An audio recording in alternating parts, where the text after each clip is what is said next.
The man WHO lived with something in his basement.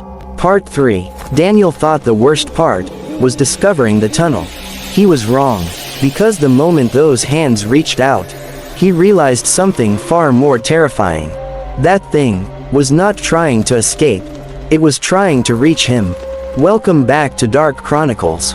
This is the final chapter of a story about a man who moved into a quiet farmhouse, only to discover something had been living beneath it, waiting, watching, and now, it was finally coming out. Daniel stumbled backward, his heart slamming against his chest. The flashlight beam shook violently in his hand. Those hands, they weren't normal. Too long, too thin. The skin looked stretched, almost torn. And they were pulling something forward. Something still hidden in the darkness. Daniel whispered, barely able to breathe. No, no. The hands tightened their grip on the edge of the tunnel.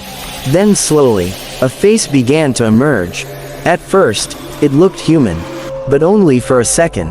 The skin was pale, gray, like something that had never seen light. Its mouth stretched into a wide, unnatural smile. And its eyes, they were completely black. No whites, no pupils, just darkness. The creature tilted its head. And then, it spoke. Daniel. The voice was wrong, like it was copying human speech.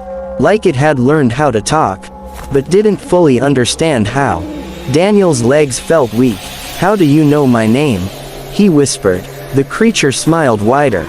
You called me. Daniel shook his head violently. I didn't. The creature began crawling out of the tunnel. Its body dragged slowly across the basement floor, bones cracking softly with every movement. You heard me knocking, it said. Daniel's mind raced. The knocking. The past 3 nights. It wasn't random. It wasn't noise. It was communication. You wanted me to open it, Daniel said. The creature nodded slowly. Yes. It moved closer. Faster now. Doors are meant to be opened. Daniel turned and ran. He bolted up the basement stairs, slamming the door behind him. He shoved a chair against it. His breathing was out of control. From below, he heard movement, scratching, then silence. For a moment, everything was still. Daniel backed away slowly. Then, thud. The basement door shook. Daniel froze. Another thud. Then another. The door handle began to turn. Slowly. From the other side, Daniel whispered. No.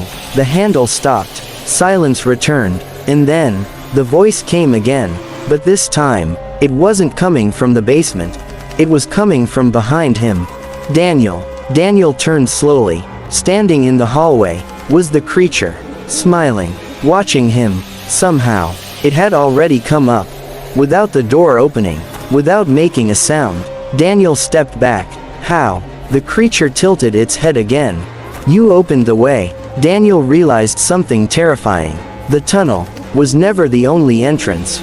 The creature stepped closer. Its black eyes locked onto his. Now, I stay. Daniel turned and ran out of the house. He didn't stop. He didn't look back. He drove until the farmhouse disappeared behind the trees. 1 month later, the house was sold again. New owners, a young couple.